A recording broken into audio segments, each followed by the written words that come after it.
Hey guys, Will from KONI Australia. Today we're going to be fitting these KONI Special Actives with FSD Technology into this Tesla Model 3. Feedback from owners is that they're a bit firm to drive, so we're going to chuck these KONIs in, drive it beforehand, test it afterwards and see what the difference is.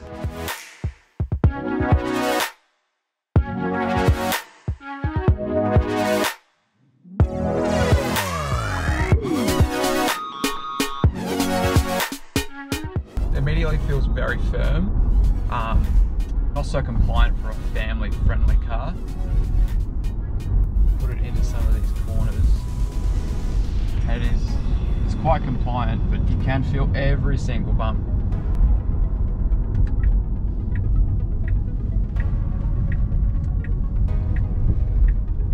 So here we are on Pillars Road. This is our go-to test track for the suspension. So currently we have stock suspension in Tesla Model 3 base model, single motor. I'm just gonna see what it feels like over some whoops in comfort mode.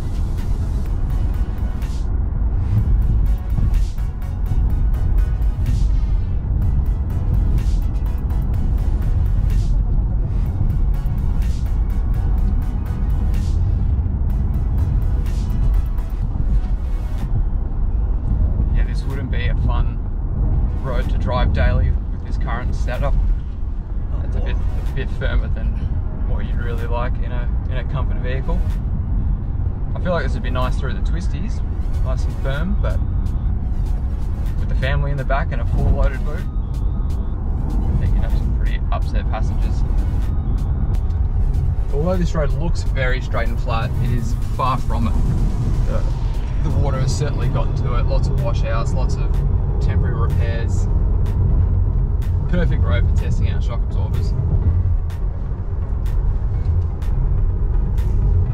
So these sort of roads that are full of lots of water damage and temporary repairs are very typical of what you find on Australian outback roads. If you're doing those long drives between cities, you'll be experiencing a lot of these sort of whoops, a lot of this rough road in a car that's designed for comfort like this. Probably a little bit on the firm side for what you'd really want. I've been driving this car for a couple of months and mainly just to and from work and then to some nearby country towns. The suspension is a little bit too firm for me, especially I've been usually driving family SUVs before, and when we go through bumpy roads like a little bit like this, it's not very family friendly, especially for my back row kids. This actually reminds me of my last job in agriculture. We see a lot of worn out roads and potholes. If you drive on a four-wheel drive or a family SUV, it's a lot smoother on these things, but when you drive a Tesla on them, it feels very bumpy and uncomfortable. And especially in my last journey on this Tesla, I had my back pain. When I go to see the doctor said just stop driving the vehicle because it's not good for your back. So hopefully the new suspension can really help us improving the situation.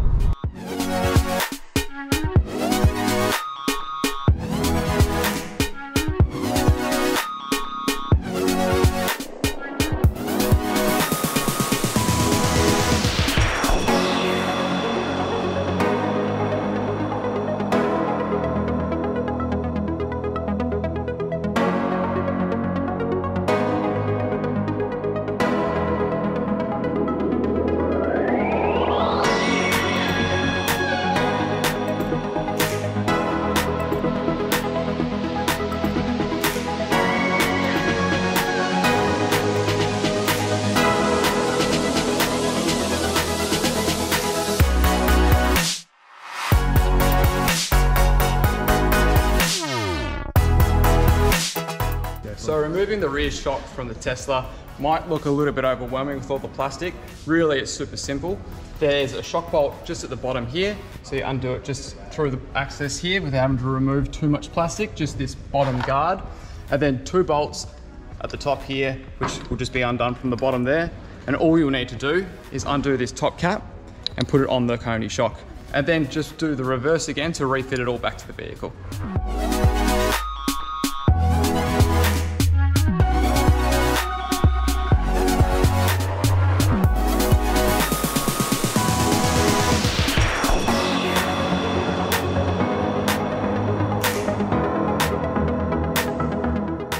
So before we fit these KONIs to the Tesla, a little bit about the technology inside. So the FSD Technology is essentially a parallel valve that operates under different load situations.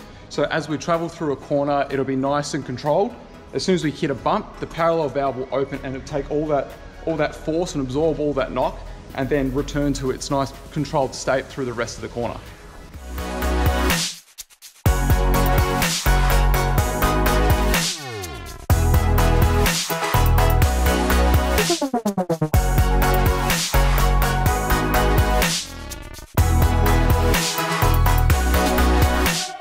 So now we're moving on to the front suspension. Relatively simple to remove the shock. So 13mm socket at the top, can be quite tight up here. If you have a look, these mounting holes are quite tight. So you'll need to get a slim wall socket in order to get them out. Once you've done that, there is the lower bolt down here, the sway bar bolt here. In order to get the shock out, you'll need to undo the upper control arm and move that out of the way, and the shock should easily come out. So reassembling the strut is relatively simple. You use all the OE components off the OE shock. This is now the assembled strut assembly. So we have the OE strut top, the original spring. When returning the shock to the vehicle, make sure you put some preload on the bushes so you don't cause any premature wear.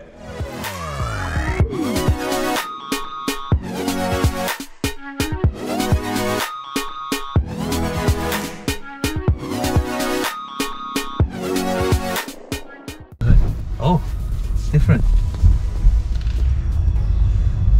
Yeah, a lot softer. You can already feel that it's smooth, even with these little bumps. I'm not gonna get many punches on my back. It'll be a lot better for my back, for sure. So immediately you can notice it's a lot quieter. The shocks are absorbing a lot more of the bumps. You're not vibrating through the cabin. There's definitely an increased level of comfort and control. It's a lot more confidence inspiring sitting behind the wheel here. It feels like a car now that you'd be happy to commute every day and not just your weekender through the twisties. So it's very evident that Teslas that are Australian delivered and manufactured in China, there's a big stamp on all the shocks that we removed.